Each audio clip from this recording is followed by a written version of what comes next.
नमस्कार, मैं हूं आपके साथ सोनिया चौहान। टोटल टीवी पर आप सभी का स्वागत है। चलिए सीधे लिए चलते आपको महाराजगंज। सीएम योगी आदित्यनाथ रोहिन बैराज का लोकार्पण उन्होंने किया है। साथ ही सीएम योगी आदित्यनाथ ने लोकार्पण के दौरान और क्या कुछ कहा, सुनवाते हैं।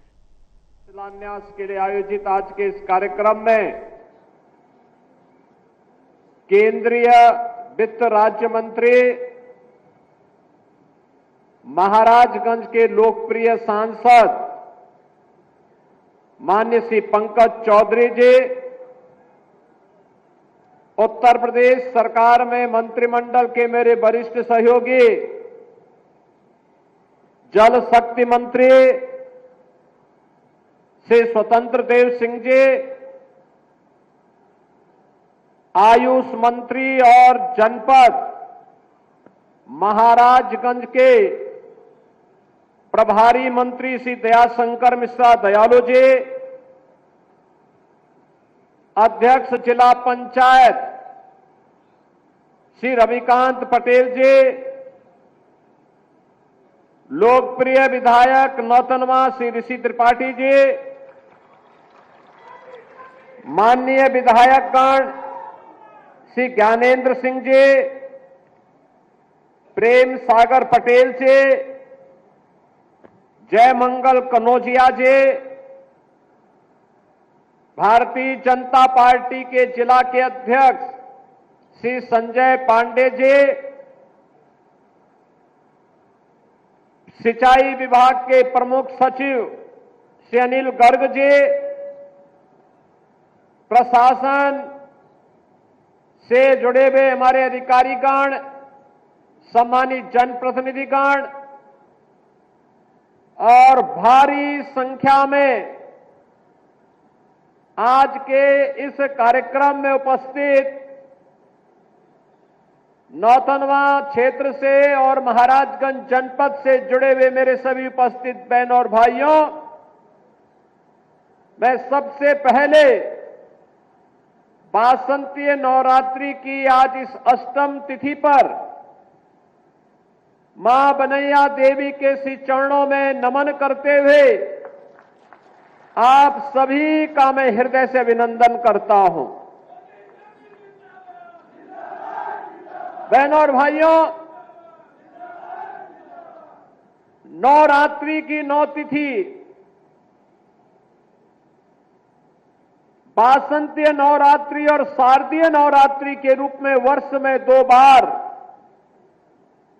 जगत जननी मां भगवती के अनुष्ठान के इस आयोजन के साथ प्रत्येक सनातन धर्मावलंबी जुड़ करके जगत जननी मां भगवती से शक्ति की याचना करके अपने आप को लोक मंगल के लिए, राष्ट्र के कल्याण के लिए समर्पित करता है। और आज मेरा सौभाग्य है कि जनपद महाराजगंज के नौतनवा विधानसभा क्षेत्र से जुड़े हुए इस महत्वपूर्ण रोहिन नदी के इस बैराज के लोकार्पण कार्यक्रम के साथ मुझे यहां आने का अवसर प्राप्त हुआ है। मैं इस अवसर पर आप सभी जनता जनार्दन को, इससे लाभान्वित होने वाले 16,000 अन्नदाता किसानों को, 5400 से अधिक हेक्टेयर की उस पावन धरा को जो इस रोहिन नदी के बैराज के बनने के बाद यहां पर अभी सिंचाई की सुविधा प्राप्त होने वाली है, उन सभी अन्नदाता किसानों का अभिनंदन करते हुए यहां के माननीय सांसद जी का, माननीय विधायक जी का, यहां के सभी जनप्रतिनिधियों का हृदय से उन्हें बधाई देता हूं और सिंचाई विभाग के अपने अधिकारियों को हृदय से धन्यवाद भी देता हूं। बहनों और भाइयों, यही नया भारत है जहां बिना भेदभाव के कार्य होता है। प्रधानमंत्री मोदी जी के नेतृत्व में आज पूरा देश एक नए भारत का दर्शन कर रहा है, जो भारत बिना भेदभाव के योजनाओं का लाभ सबको देता है। क्या गांव, क्या गरीब, क्या किसान, क्या नौजवान, क्या महिलाएं, क्या बच्चे। कार्यक्रम में आने के पहले मैंने यहां पे 24-24 दिन के बच्चों से मुलाकात करने का मुझे अवसर प्राप्त हुआ। 6-6 महीने के बच्चों का अन्नप्राशन करने का अवसर प्राप्त हुआ। बेसिक शिक्षा परिषद में पहली बार प्रवेश ले हुए बच्चों को स्कूली बैग देने का भी मुझे अवसर प्राप्त हुआ। अपनी नई पीढ़ी को गढ़ने की श्रृंखला और साथ साथ यहां के विकास की इस 650 करोड़ रुपए की परियोजनाओं के साथ आज अष्टम तिथि पर आपके साथ महाराजगंज जनपद के साथ जुड़ने का मुझे अवसर प्राप्त हो रहा है। बहनों और भाइयों, पिछले 10 वर्ष में प्रधानमंत्री मोदी जी ने इस पूरे देश की कायाकल्प की है। हर एक क्षेत्र में भारत आज विकास की नई बुलंदियों को छू रहा है।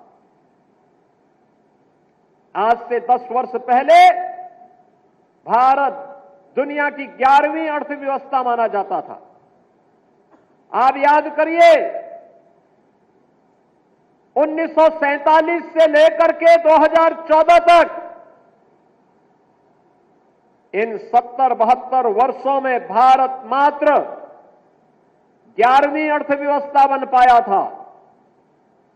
यानी भारत से अर्थव्यवस्था के मुद्दे पर दुनिया के 10 देश आगे थे और मात्र 10 वर्ष में प्रधानमंत्री मोदी जी के चमत्कारिक नेतृत्व में भारत आज दुनिया की 5वीं बड़ी अर्थव्यवस्था बन गया है और अगले 2 वर्ष में ये 3री बड़ी अर्थव्यवस्था बनने वाला है। बहनों और भाइयों, आज हर एक क्षेत्र में कार्य हो रहे हैं। सड़कों के बड़े बड़े हाईवे बन रहे हैं, ड्राई पोर्ट बन रहे हैं। महाराजगंज में भी एक ड्राई पोर्ट बन रहा है सोनौली बॉर्डर पर। हाईवे बन रहे हैं, रेलवे की नई नई लाइन बिछ रही है। आनंद नगर से महाराजगंज होते हुए सिसवा तक रेलवे की एक नई लाइन बिछाने की कार्रवाई आगे बढ़ने जा रही है। मेडिकल कॉलेज बन रहे हैं, गांव गांव की कनेक्टिविटी अच्छी हो रही है। हर घर बिजली के बाद अब हर घर नल की योजना साकार होने जा रही है।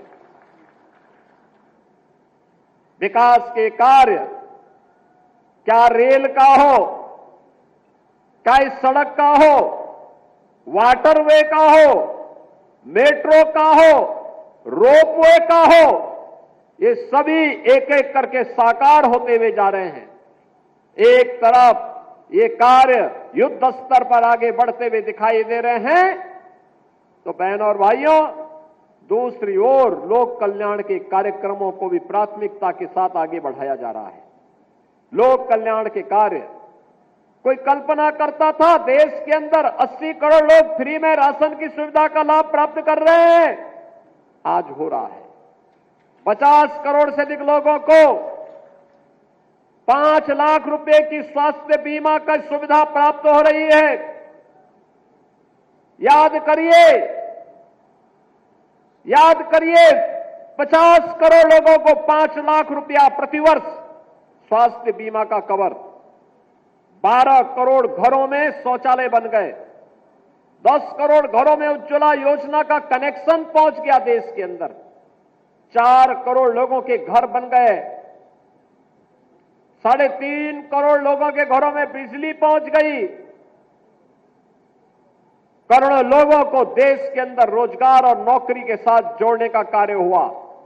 तो बहनों और भाइयों, विकास और विरासत का समन्वय कैसे होना चाहिए, प्रधानमंत्री मोदी जी ने काशी विश्वनाथ धाम देकर के 500 वर्षों का इंतजार करके अयोध्या में रामलला का भव्य मंदिर बनवाने के कार्यक्रम को आगे बढ़ाते हुए अब